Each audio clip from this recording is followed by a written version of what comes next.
네, 안녕하세요. 윤태입니다. 오늘 리뷰하려고 하는 경기는 울산 현대와 강원 FC 경기입니다. 네, 울산 현대가 홈에서 2대1로 승리를 거두면서 2연승이죠. 네, 2연승을 거뒀는데 지금 올림픽 갔다 온 선수들이 미친 것 같습니다. 약간 굉장히 폼이 좋은데 오늘도 이제 이동준, 이동경이 같이 활약하면서 승리를 따냈는데 사실 경기 내용에서는 제가 봤을 때는 울산 팬들께서 아주 마음에 들진 않으셨을 것 같고 강원 팬들은 경기 정말 잘했는데 결과가 아쉽다라는 좀 생각을 하셨을 것 같은데 이 경기가 저는 굉장히 어떤 축구를 보는 맛이 있는 경기가 아니었나라는 생각이 들어요. 그래가지고 사실은 오늘은 뭐 전술 리뷰 같은 전술적인 면 그런 것들도 조금 있는데 조금 있긴 한데 그거보다는 제가 이제 이런 경기들을 볼 때 어떻게 보는지를 조금 말씀드리면 여러분들도 좀 다르게 접근할 물론 저보다 더 축구를 잘하시는 분들도 많겠지만 쟤는 저렇게 보는구나라는 걸 좀 공유해드리고 싶어가지고 네, 오늘 한번 제 나름대로 경기를 재구성해 보도록 하겠습니다. 자, 일단 말씀드리고 싶은 거는 양팀 다 평가를 할 건데요. 일단 제가 느끼는 거는 역시 강원은 여름 강원이다. 그건 맞다라는 얘기를 다시 한번 드리고 싶습니다. 왜냐면 지금 제가 이런 뭐 예전에 그 야구 KBO 리그에도 이런 얘기 삼성이 여름에 강하다 뭐 이런 얘기들이 있었던 걸로 알거든요. 뭐 그다음에 뭐 가을에 누가 강하고 뭐 봄에 누가 봄대 롯데가 봄에 좋고 여름성 뭐 이렇게 불렀던 걸로 기억하는데 강원이야말로 K리그에서 가장 여름부터 무서워지는 팀이 아닌가 싶어요. 사실은 이게 왜 그러냐면 사실은 결과가 안 나올 때는 참 이런 얘기를 드리는 것도 참 조심스럽게 드리는데 제가 이제 강원 리뷰를 해보신 걸 잘 보면은 그래도 제가 그래도 좀 축구 그래도 잘 봅니다라고 말씀드리려고 이제 좀 자랑하는 거라고 좀 말씀드리면 제가 이제 강원 리뷰할 때 항상 그래요. 시간이 좀 필요하다. 김명수 감독님한테는 그 얘기를 왜 매번 반복드리고 또 제가 그런 얘기를 하면 이제 커뮤니티에도 가끔 제 유튜브 이제 반응 같은 거 저도 이제 검색하게 되니까 혹은 아니면 주변에서도 저랑 축구 좋아하는 사람들이 아니 언제까지 자꾸 팀 만든다는 얘기 자꾸 하냐 결과 못 내는 감독을 언제까지 믿어야 되냐 이런 얘기 저한테 하는 그런 분들도 있거든요. 근데 제가 이거에 대한 변명을 항상 드리게 되는 게 뭐냐면 오늘 경기 정말 잘했죠 강원이. 그러니까 제가 봤을 때 제일 잘한 거는 일단 황문기 선수가 어떤 기술도 좋았는데 뭔가 이 선수가 공 줄이 엄청 좋은 느낌이 딱 들죠. 근데 저는 그게 어떤 느낌이냐면 예전에는 황문기 선수가 발이 잘 안 맞으니까 줄 데가 없는 느낌이죠. 줄 데가 없으니까 공이 안 돌고 그 다음에 줄 데가 없으니까 압박당하면은 상대가 더 적극적으로 압박하는 거예요. 우리가 다 잡고 있으니까. 근데 지금은 주변에서 전체적으로 움직임이 좋다 보니까 예를 들면 뭐 오늘 황문기 선수가 공 되게 많이 몰았잖아요. 그게 왜 그러냐면 예전 같으면 이렇게 잡혀버리면 예를 들면 이렇게 잡힌 상황에서 이 선수 위치가 별로 안 좋아요. 이렇게 잡혀 있는 상황에서 공을 뭐 여기서 황문기 선수가 여기서 딱 공을 잡았다. 예를 들면입니다. 항상 그러지만 그러면 줄 데가 없다 보니까 하다 뺏길 수도 있고 백패스 하다면 그냥 여기서 뻥 차니까 아무것도 아니게 되는 경우들이 있는데 지금 같은 경우는 예를 들면 황문기 선수 공 잡았을 때 이 선수가 빨리 접근을 해준다거나 아니면 이쪽 뒤로 빠진다거나 그러니까 움직임이 그러니까 템포가 다른 거죠. 공이 없는 선수들 움직임이 활발해지다 보니까 이쪽으로 또 돌아 뛴다거나 그러면서 동시에 이 선수가 에이 하고 딱 불러주면 줄 데가 벌써 생겨버리니까 황문기 선수가 주는 척 하면은 수비가 어떻게 가죠? 따라가야 되겠다고 쫙 따라가는데 주는 척하고 안 주고 드립을 치는 겁니다. 예를 들면 이게 주변에서 움직임이 같이 좋아지면 똑같은 기술이나 이런 어떤 그 축구 지능을 가지고 있는 선수들도 움직이기가 훨씬 편해지는 거죠 사실은. 그러니까 제가 항상 그 중요한 게 오프 더 볼의 움직임이다. 주변에서 잘 움직여주면 축구가 더 쉬워진다 이런 얘기 말씀 많이 드리는 이유가 이런 것도 있는 겁니다. 이게 한 번만 벗겨 나오면 그대로 끝이냐 아니죠. 여기서 잘 움직였잖아요. 그럼 어떻게 해야겠어요? 수비가 이제 얘가 밀고 올라오는구나 잡아야 되겠구나 이러고 하고 있을 때 이쪽이 돌아뛰는 겁니다. 안 보이는 데서 여기서 막 이런 식으로 뛰고 그러면 이제 뭔가 공격이 풀리는 거죠. 요런 면이 굉장히 좋아졌다는 느낌이 들고 또 한 가지는 강원이 이제 가장 좋아하는 형태의 공격 방식이죠. 속도를 올릴 수 있는 방법이 지금 이제 원터치를 많이 쓰고 짧은 패스를 한다고 제가 병수볼 맨날 오해라고 제가 많이 말씀드리잖아요. 자꾸 이제 해설위원들 중에서도 그런 얘기 하시는 분들이 있거든요. 짧은 패스를 위주로 하고 막 이렇게 많은 패스를 하면서 막 신중한 기회를 엿본다고 하는데 강원은 그거보다도 더 좋아하는 방식은 사실은 따지고 보면 이쪽 측면에서 공을 막 돌리고 짧게 하는 건 맞아요. 우다다다 돌려가지고 이쪽으로 막 상대를 다 당겨놓은 다음에 사이드 체인지라고 그러죠. 이쪽에서 그냥 여기서 몰아넣고 뒤에 딱 빠지면 이 선수가 여기서 잡아가지고 이거 반대로 빵 때려버리는 거. 오늘 엄청 많이 나왔어요. 김영빈 선수 쪽에서 아마 임창우 선수 쪽으로도 진짜 많이 나갔고, 신세계나 임채민 쪽에서도 조재환 쪽으로 굉장히 많이 나갔거든요. 이게 이제 진짜 좋은 게 뭐냐면, 이거 뭐 더 설명 안 해도 될 것 같긴 한데, 이쪽에 땡겨 놓으니까, 특히나 울산은 굉장히 전술적으로 잘 준비가 된 팀이고 간격 유지를 진짜 강조하는 팀이다 보니까 좌우 간격도 되게 많이 하고 많이 뛴단 말이에요, 축구 자체가. 그러니까 좋은 축구예요. 그러니까 이쪽에 바짝 모여 있으니까 이쪽은 들어오기가 힘들죠. 근데 이거를 빵 때리면 이 선수 한 명만 뛰는 것만으로 이 팀 전체를 다 움직일 수가 있어요. 체력을 많이 빼놓을 수가 있죠. 근데 이거를 그러면은 느슨하게 해야 되냐? 그건 아니에요. 울산이 잘 대응하고 있는데, 잘 대응하는 팀을 상대로 강원이 어떻게 풀어가고 있는지를 아는 거죠. 어떻게 보면은 위험 부담이 있는 거죠. 이건 사실은. 왜냐면 킥이 부정확하다거나 이 선수가 기술이 없다 그러면 할 수가 없는 거예요. 왜냐면 빵 때리는데 잘려버리면 이거 완전 역습이거든요. 진짜 위험한 거예요. 횡패스잖아요, 심지어. 잘리면 엄청 위험한 거고, 이 선수도 공 관리가 안 되면 역습 위기를 줄 수 있기 때문에, 특히나 윙백들이니까 측면 완전 내준단 말이에요. 위험해요. 근데 강원은 그걸 과감하게 시도하고 있고, 요게 지금 잘 맞아 들어가고 있는 거죠. 시즌 초반에랑 다르게. 그러니까 이게 그 변명을 할 수밖에 없는 게, 이번 시즌에도 지금 오늘 경기에서 굉장히 잘한 선수들 중에 이제 보면 김대원 선수도 이제 뭐 후반에 들어왔지만 있었고, 황문기도 새로 들어왔고, 서민우 선수도 사실 지난 시즌까지는 주전이 아니었고, 그 다음에 뭐 측면에 나오는 뭐 양현준이나 뭐 이런 어린 선수들도 또 그대로 있고, 이정엽 선수도 새로 왔고, 그러니까 뭐 임창우 선수도 새로 왔고, 그러니까 절반 정도는 팀이 바뀌어 있는 상황이에요. 그러니까 안 바꾸려고 하는데도 자꾸 사가는 거지. 이영재가 있었다면, 이현식이 있었다면, 이런 뭐 얘기들이 좀 나올 수밖에 없는 상황이었던 것 같고, 이게 시즌을 치러가면서 이렇게 하는 거구나, 선수들끼리 발이 맞아 들어가면 항상 여름부터는 경기력이 좋아지는 것 같아요. 그래서 오늘도 뭐 지기는 했지만 경기력은 괜찮았던 것 같고, 지난번 수원전이었죠. 경기 너무 잘했잖아요. 그 두 경기 자체가 지금 물론 그렇다고 해서 또 다음 경기를 이긴다는 얘기는 아닙니다. 이긴다는 얘기는 아닌데, 최근 두 경기가 경기력이 좋은 이유는 분명히 이제 이 팀이 좀 그래도 뭘 하려는지 서로 알아가는구나라는 느낌이 좀 있어가지고 앞으로 기대감을 좀 가지고 볼 수 있을 것 같고요. 이걸 울산을 얘기를 하고 하는 게 좋을까? 그냥 지금 말씀드리는 게 나을 것 같아요. 이게 강원이, 저는 이런 경기를 볼 때 감독님도 수싸움 같은 게 좀, 저는 이제 좀 그런 쪽에 관심이 많아가지고 진짜 재밌는데, 오늘 경기 어떻게 보셨어요? 강원이, 글쎄요, 저는 이렇게 봤어요. 강원이 오늘 작정하고 공을 더 돌리는 것 같았거든요. 근데 글쎄요, 이렇게 말하면 좀 그런가. 작정하고 돌렸다는 좀 아닌 것 같고, 강원이 울산 같은 팀을 상대하는 법을 그러니까 다른 방식을 보여줬다고 생각해요. 지금 이제 우리가 생각하는 울산은, 그러니까 제가 이게 재밌다는 게 뭐냐면, 제 김병수 감독님 좋아하는 이유가 이런 것 때문인데, K리그 전체에서 전북하고 울산은 대등하다고 다들 생각하시잖아요. 어찌됐든 제일 맞수라고 생각을 하고 전력이 비슷하다고 생각하는데, 그 울산을 상대하는 팀들 중에 대다수가 내려서서 막죠. 그거를 조금 그나마 좀 다르게 하는 팀이 저번에 포항에 이제 이승무 선수를 최전방에 세워가지고, 어찌됐든 수비적인 면이 좀 있는 거죠. 최전방에다가 이승무를 세워가지고 압박을 막 세게 하면서 울산 괴롭히는 형태를 쓰는 게 하나가 있었어요. 전방 압박과 내려서서 두 줄 수비를 병행하는, 그게 이제 포항식이었고, 그거 제외하고는 거의 다 밀집 수비란 말이에요.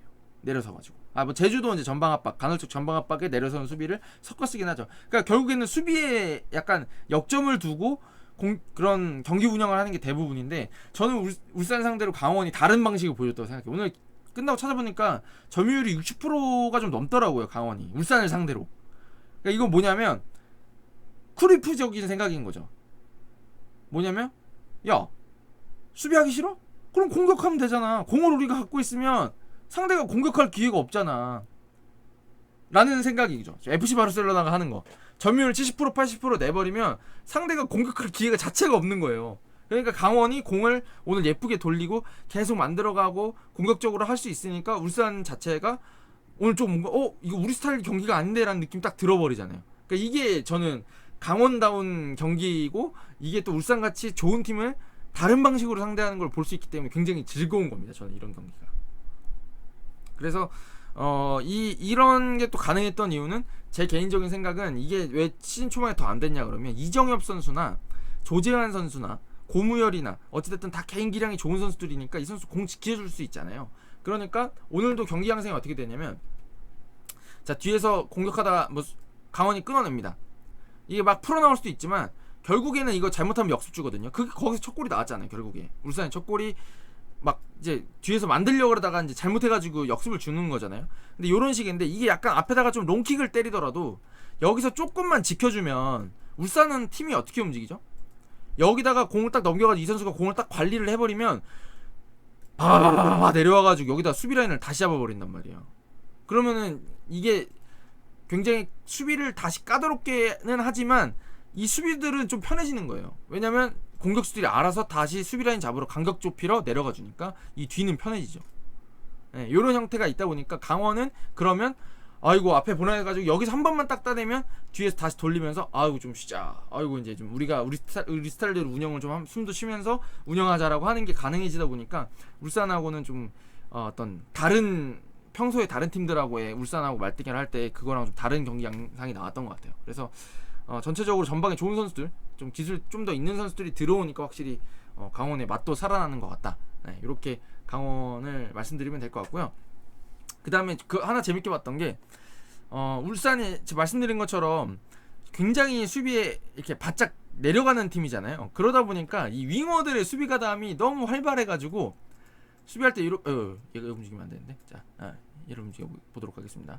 자 이렇게 바짝 내려와 주다 보니까 어떻게 보면 이 역습 라인이 좀 낮아지는 느낌? 네, 이런 감은 좀 있었던 것 같습니다. 그러니까 이게 약간 앞에다가 많은 숫자를 이렇게 내버려두고 역습을 하는 게 아니라 내려오다 보니까 이런 감은 좀 있었던 것 같아요. 근데 이제 그렇지만 사실 이것도 뭐 일리는 있는 게 이동준이나 뭐 박호 기술이 좋고 이동준은 뭐 워낙 폭발적이니까 역습 속도를 높일 수 있는 선수들이라서 이런 것도 나쁘진 않았던 것 같은데 어찌됐든 강원이 이제 좀 뒤에서 공을 잘 돌릴 수 있게 만들어주는 것도 울산이 많이 뛰는 축구, 좋은 축구죠. 그다음에 수비적으로 간격도 잘 좁히고 하는 것들이 오히려 단점처럼 보이게 될 수도 있었던 것 같아요. 네. 그래서 저는 좀 재밌게 봤습니다. 그 점 하나 강원을 먼저 리뷰를 해드렸습니다. 이렇게 봐드리면 될 것 같고 다음 경기들에서 뭐 강원이 무조건 이긴다는 게 아니라 어찌됐든 지금까지 우리가 강원한테 기대했던 것들이 조금 나올 수 있지 않을까라는 얘기는 좀 드리고 싶네요.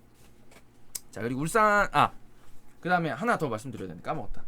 자 오늘 그 인터뷰를 끝나고 보니까 김병수 감독님이 이정엽 선수가 장단점을 아직 다 파악을 못했다. 좀 더 팀에 맞춰서 발전했으면 좋겠다라고 이제 말씀을 하셨더라고요. 근데 제가 보기에는 근데도 불구하고 김병수 감독님 이뻐하시는 것 같아요. 왜냐면 김병수 감독님 아시잖아요. 다들 아실 겁니다.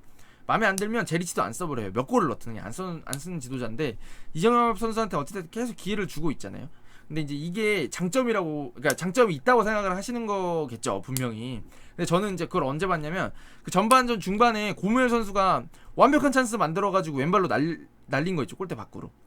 네. 그 장면에서 숨은 한 칼이 있어요. 이정엽 선수가.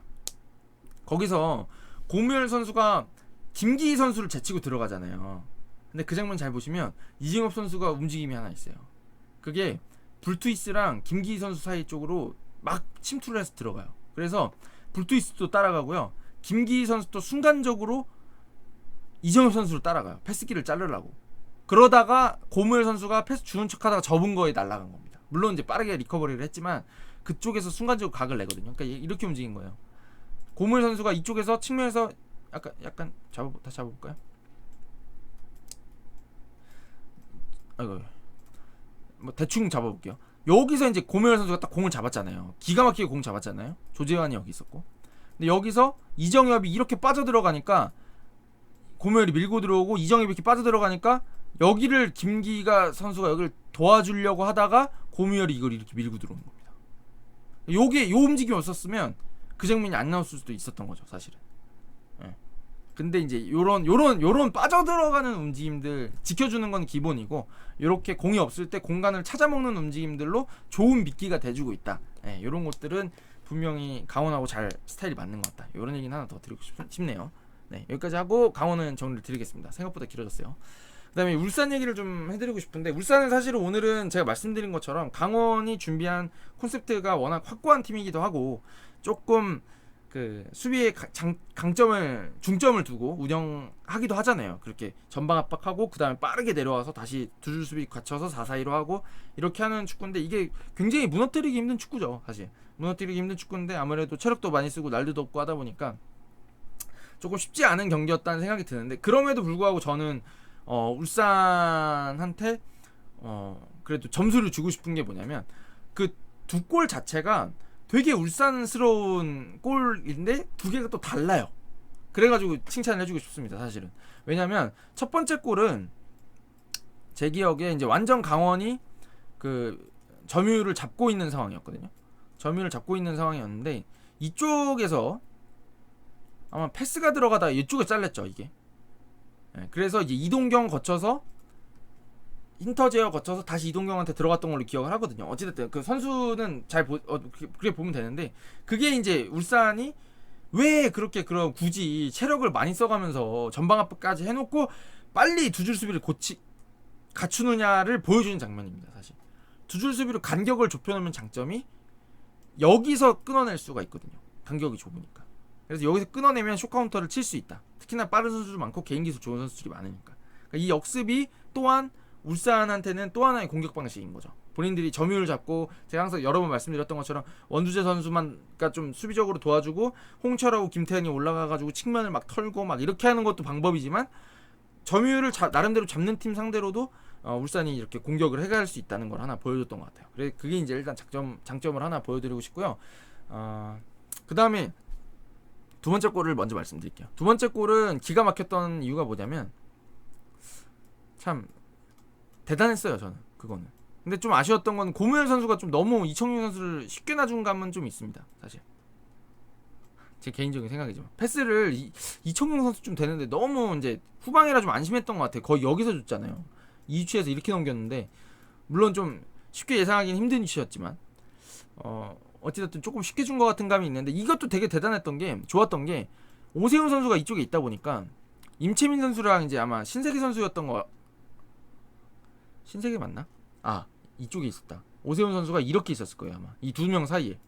그래서 김영빈 선수랑 임채민 선수 사이였던 것 같아요. 그래서 김영빈 선수랑 막 몸싸움도 하고 막 이런 상황이었는데, 윤석영이 이제 이동준을 제어를 하고 있었거든요.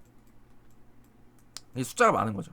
근데 이게 절묘했던 게, 왔다 갔다 서로 막 하고 있다가 이게 이렇게, 아마 이렇게 돼 있었을 거예요, 처음에. 그 리플레이 한번 돌려보세요, 슬로우 모션으로.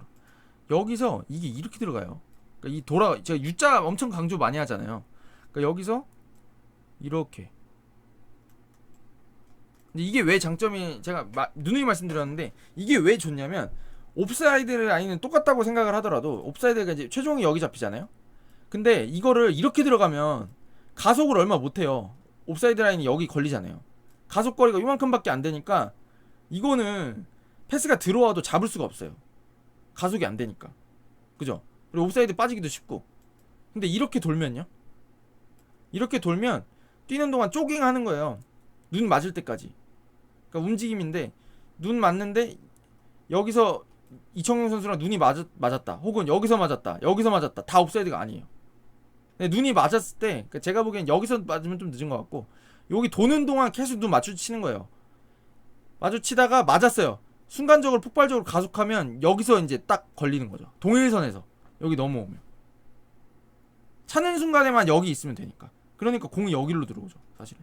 근데 이제 물론 이것 때문에 이동준 선수가 바깥에 있던 이동준이 강원 라인이 이 페널티 박스 최종 라인이 페널티 박스 바깥에까지 밀고 나와서 옵사이드 라인을 잡고 있었음에도 불구하고 이동준이 돌아뛰니까, 이동준이 공을 어디서 받았죠?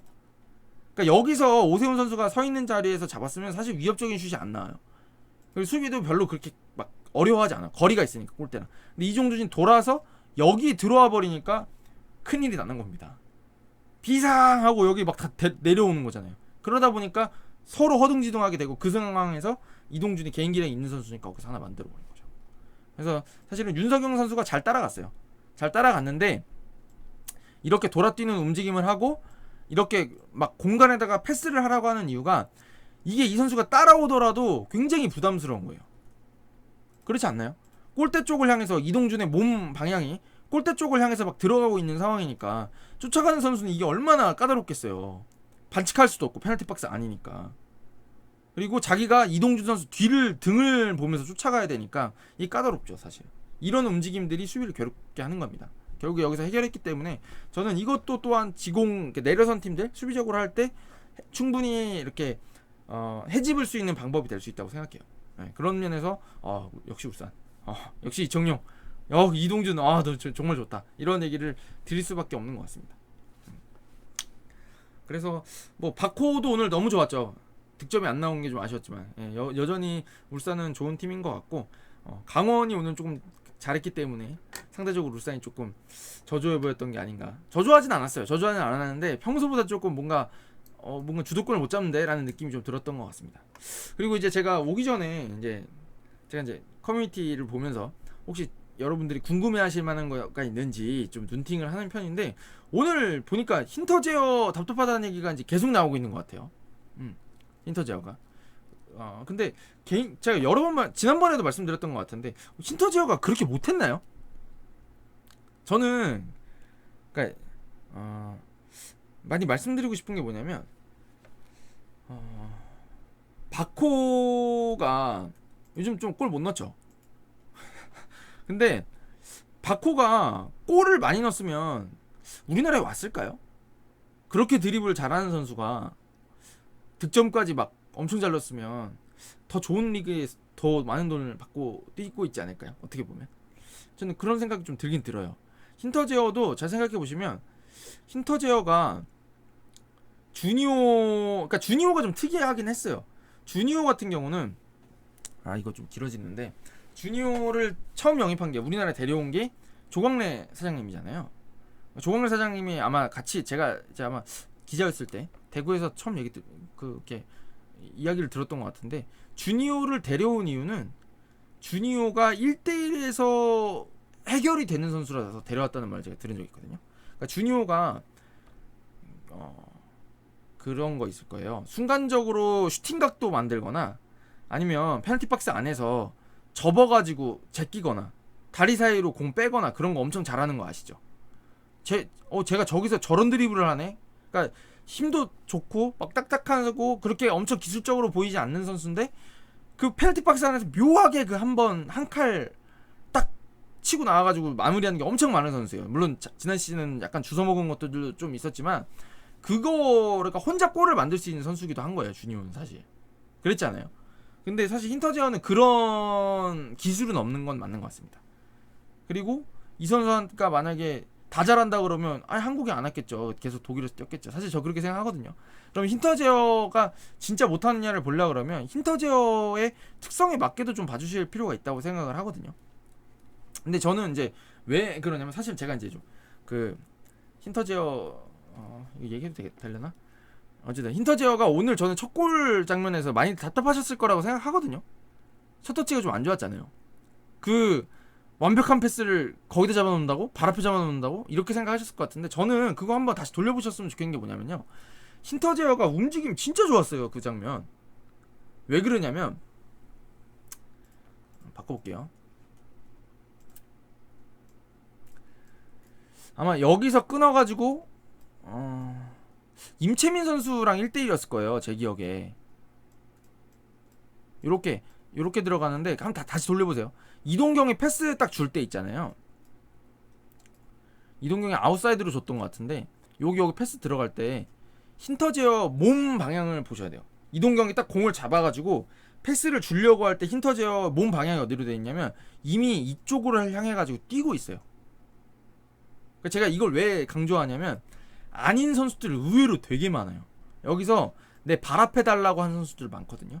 근데 힌터제어는 가속을 했어요. 가속을 한다는 의미가 뭐냐면 여기 임채민이 있었잖아요. 임채민 선수가 최종 라인 잡고 있으니까 나는 여기서 가속을 해서 이거를 그냥 바로 들어가서 마무리하겠다는 거예요. 그러니까 이 템포가 어떻게 되냐면 발 앞에 잡으면 잡고 가속 그때 되면 여기서 경합 들어와요. 벌써 이해되세요? 근데 이거를 이렇게 패스드로 가속을 해버리면 얘가 못 쫓아와요. 잡아놓는 그 동작 하나가 없으니까. 잡아놓을 때 애초에 속도를 붙이고 앞에다 쳐버리니까. 저는 그 움직임이 되게 좋았다고 보거든요. 그래서 그 장면 잘 돌려보시면 힌터제어가 패스를 받을 때 임채민 선수랑 교차를 해요. 임채민이 이미 늦어가지고 임채민 선수 늦었다 하고 밀고 나와요. 여기서 순간적으로 옵사이드 빠뜨리는 것밖에 없다. 저건 못 쫓아간다 싶으니까 밀고 나오거든요. 근데 이걸 힌터제어랑 교차 여기 딱 동일선에 딱 걸립니다. 근데 제가 아쉬웠던 건 이거는 다시 봐야 되는데 제가 보기엔 힌터제어가 이 가속한 것 때문에 발 앞에 들어왔어요. 그러니까 뒷발에 들어왔어요. 패스가. 그래서 앞에 못 잡아놓은 거죠. 앞으로 뛰고 있는 상황이라. 그래 발 바깥쪽으로 겨우겨우 잡아놓은 거예요, 사실은. 근데 제가 보기에는 이거는 힌터제어가 막 명시적으로 잘못했다기보다는 이동경 선수가 조금 맞춰줄 수도 있었지 않았을까 싶기도 하고. 근데 이동경 선수도 실수는 아닌 것 같아요. 둘 다 잘했는데 이게 발로 하던 스포츠다 보니까 정확성이 조금 떨어지다 보니까 그런 미스는 충분히 날 수 있다 생각하거든요. 그 움직임 좋았어요. 그러고 나서 이제 그 다음 대응도 좋았던 게 뭐냐면 딱 잡았는데 이제 패스가 들어가니까 호다닥 내려오죠. 모든 선수 호다닥 내려오는데 아이고 여기서도 이 힌터제어가 오른발로 잡아놓는 척 한번 하거든요. 그리고 반대쪽에서 아마 누가 박호였나 김민준 선수였나 누가 들어와요. 요쪽을 한번 잡아놓으니까 임채민 선수가 어떻게 하냐면 저기 주나 슈팅 때리나 해가지고 순간적으로 몸을 돌리거든요. 그때 이동경이 돌아가가지고 여기서 이제 미련 없이 딱 두 번의 패스를 딱 줬기 때문에 이동경 선수 통짜가 나긴 나거든요. 이거는 힌터제어가 가지고 있는 장점이 뭐냐면 수비 라인 뒤를 라인 깨고 들어가는 거 그거 잘해요. 그 다음에 템포 잘 안 잡아먹어요. 한 번 줘야 될 때 두 번 줘야 될 때 그거 잘 구분하는 편이거든요. 그러니까 어떻게 보면 돋보이는 면은 잘 없죠. 그냥 둔중해 보이고 약간 좀 둔해 보이는데 머리는 좋은 거라고 생각해요 저는. 그 다음에 떡대가 있으니까 볼 좀 지켜줄 줄 알고. 그러니까 9번 자리에서는 주변하고 연계를 잘해줄수록 좀 살아나는 스타일인 거죠. 근데 이 선수한테 뭐 폭발적인 득점을 바란다거나 김신욱 선수처럼 압도적인 높이를 바라기에는 분명히 무리는 있다고 생각하는데 저는 이런 면에서는 충분히 활용 가치가 있는 선수라고 사실은 생각합니다. 네, 저는 그리고 그 후반전에도 그 옵사이드 나왔지만 못 넣은 거 있잖아요. 그것도 움직임 되게 좋아요. 그 움직임도 공통적으로 강원 골대 쪽을 향해서 보고 있고 수비 라인 최종 라인에 묻어 있다가 최종 라인하고 동일선에서 그 뒤를 깨고 들어가는 장면들. 그 장면이 굉장히 좋거든요. 근데 그 장면이 좋은 이유가 뭐냐면 울산은 제가 여러 번 말씀드렸지만 이선이 좋잖아요. 이선이 많이 좋으려 그러면 이 수비수들이 앞으로 밀고 나오는 수비를 할 수 있게 하면 안 돼요. 그러면 간격이 좁아지잖아요. 그죠? 얘가 여기 계속 머물러 있으면 등지는 플레이만 하면 여기가 계속 밀고 나오면서 여기를 붙어버리니까 이선에 있는 선수들 움직일 공간이 사라져요. 이럴 때는 얘가 빠져줘야 돼요. 빠져주면 따라갈 거 아닙니까? 그러면 아까 이렇게 움직일 공간이 아까랑 달라지죠. 근데 이게 위협적인 찬스를 한두 번 정도만 만들어주면 다음부터 얘가 돌아뛰면 들어오나 하고 움찔움찔하는 순간 그 1m, 2m가 이 공격 이선들한테는 숨통을 틔워주는 역할을 하거든요. 저는 그런 면에서는 나쁘진 않다고 생각하는데 이제 뭐가 답답하신지 알겠어요. 아니 공격수가 골이 없어. 그리고 좋은 찬스인데 자꾸 마무리 못해. 그리고 그 온더볼에서 뭐가 없고 공 잡았을 때 뭔가 확실하게 보여주는 거 없는 것 같은 느낌이고. 그러니까 자꾸 제가 보기에는 제가 지난번에 말씀드렸지만 힌터제어는 계속 미끼밖에 안 하는 것 같아요. 이선들이 너무 좋으니까 미끼 계속 그냥 오늘 뭐 저기 바코 그 골대 때린 장면 같은 거에서도 힌터제어가 주변에서 막 선수들을 달고 움직이는 거예요. 그냥 공격수들을 못 움직이게 계속 공격적인 위치로 움직이면서 못 움직이게 그냥 해놓고 바코나 막 누가 들어와가지고 해결하는 거죠 사실. 그러니까 저는 이런 얘기도 좀 드리고 싶은 게 오세훈 선수도 영향력이 사실 그렇게 크지 않잖아요. 지금 뭐 교체로 들어오긴 하지만 교체로 들어와서도 영향력이 크지 않은 게 그렇다고 해서 오세훈이 쓸모가 없냐? 전 그렇다고 생각 안 하는 게 아까 보여드렸던 그 이동준 선수 그 득점 장면 스타일 보시면 오세훈 선수가 중앙에서 키도 있고 등지는 플레이가 되니까 중앙 수비수들이 다 오세훈한테 붙어 있어요. 그러니까 이동준이 돌아뛰는 그게 나오죠, 사실. 그런 면에서는 중앙 공격수들한테 그런 어떤 화려한 플레이나 득점만 바라는 거는 아닐 수도 있다라는 생각이 좀 들어요 저는. 그래서 잘 살려주면 공격 이선을 더 돋보이게 할 수 있는. 여러분 슬램덩크 좋아하시나요? 슬램덩크에서 나오죠? 채치수한테 변덕규가 물을 깎아주면서 뭐라 그럽니까? 채치수 너는 화려한 기술을 가진 신현철은 도미, 채치수 너에게 그런 뭐 화려한 기술이 어울린다고 생각하나? 하면서 물을 깎아주면서 가자미가 되어라 라고 얘기를 하죠. 그러니까 제가 보기에는 힌터제어는 도미는 못 되고요, 가자미가 될 선수가 아닌가 싶어요. 근데 물론 득점을 좀 더 해주면 좋겠지만 가자미 같은 선수라고 좀 생각해 주시면 나쁘진 않을 것 같고, 저는 그래서 지금 가자미 중에는 제일 낫다 생각해서 나오는 게 아닌가 싶어요 사실은. 자, 길어졌습니다. 가겠습니다. 감사합니다.